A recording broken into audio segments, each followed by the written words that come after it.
in astrology, there are indicators that talk about that issue specifically. Pluto is the planet you look to, and then you look to your lunar nodes, your north and south nodes, and they in what houses and signs they're in, and that tells you about the person's karma. I can oftentimes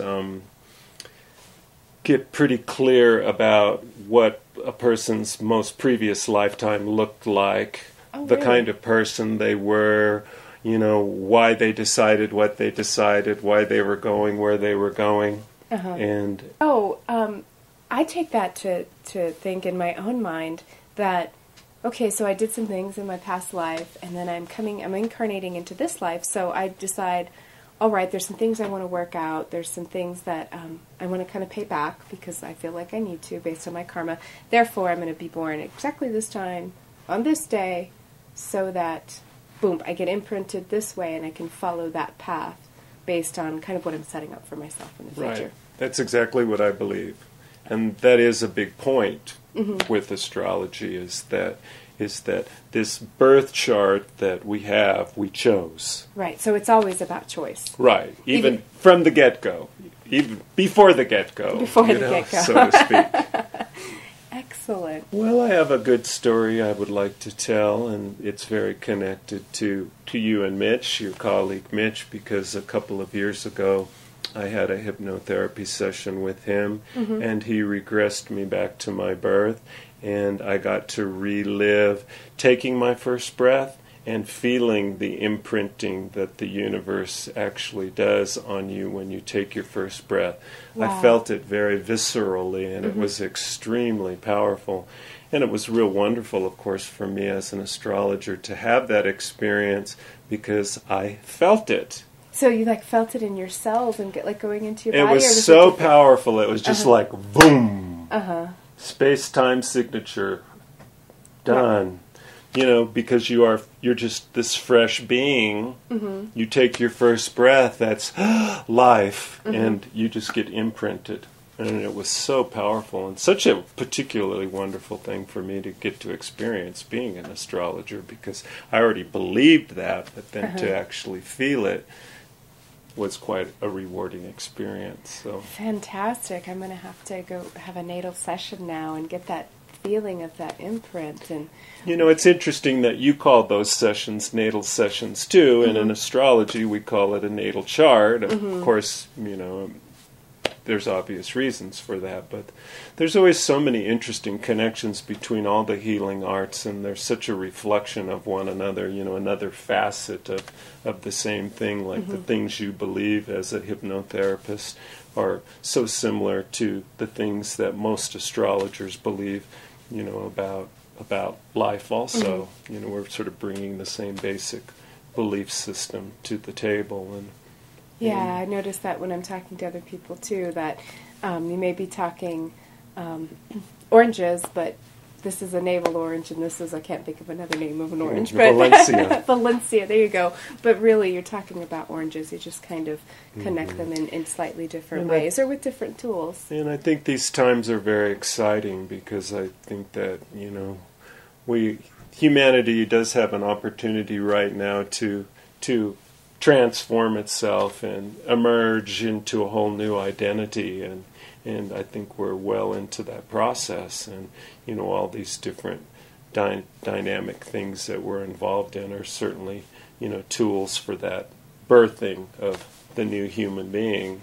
Oh, I love the way that you put that, the birthing of a new human being. And so having an astrological chart or having a reading is just another one of those tools to help you become more aware, raise your consciousness about who you are, what you're doing on the planet, and perhaps some of the trials you may be facing and some of the tools you have to get through those. Sure, it reflects both your karma and your grace, the good and the bad, so to speak, is an astrological chart.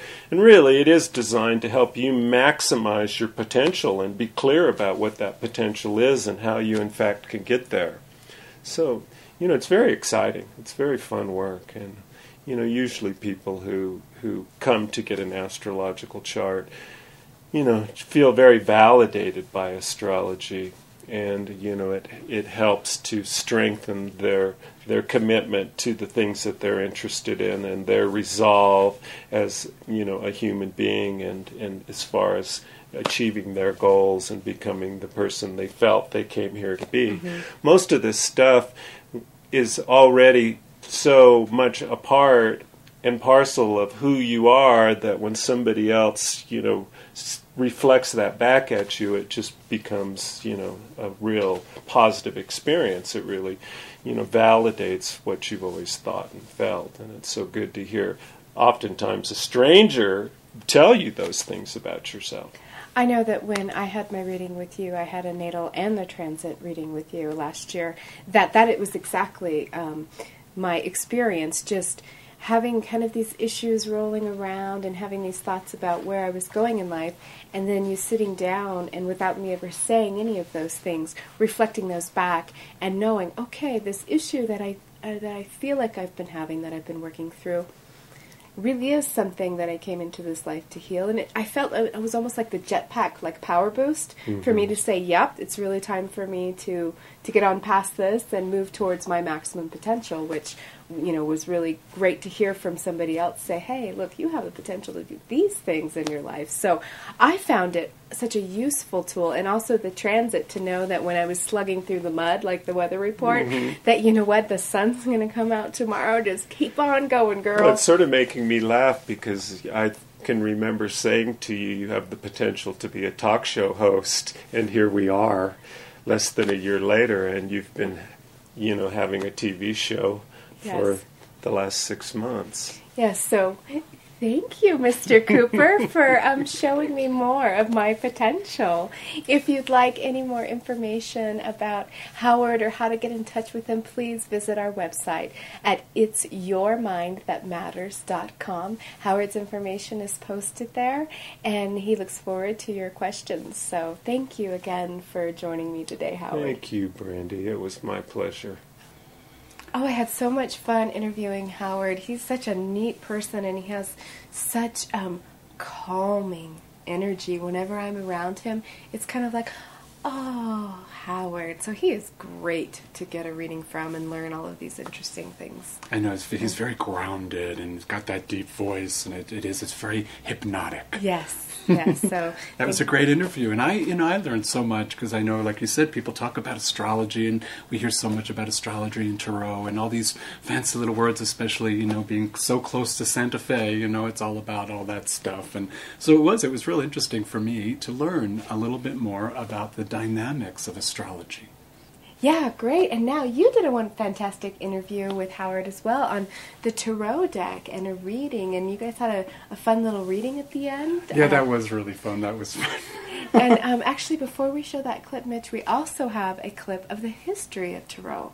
So let's just show our viewers the history of tarot and how that's come about. And then we're going to go right into the clip with Howard doing his interviews. So enjoy the intro to the history of tarot, and then learn a little bit about the dynamics of tarot and how all that works, and you'll get to see a really fun reading as well. So enjoy. Hi, Mitch Friedman here with Mind Over Matter, and I'm here again with Howard Cooper, and today we're talking about the tarot. And it's kind of ironic because I know we met 27 years ago, and within like the first month that we met, Howard got his first tarot deck.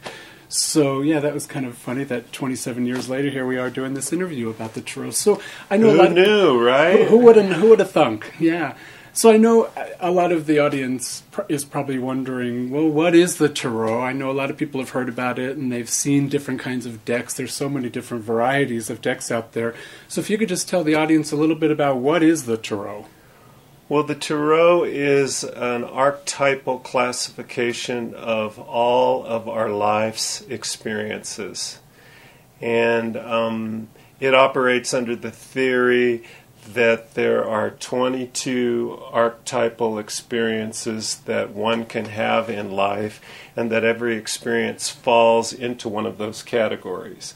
And those actual 22 archetypal experiences are the major arcana cards of the tarot deck. Okay, so just to clarify a little bit, again, the tarot deck consists of the major arcana, and there's the minor arcana. And then there's court cards. And court cards as well. So there's 78 cards altogether in the deck.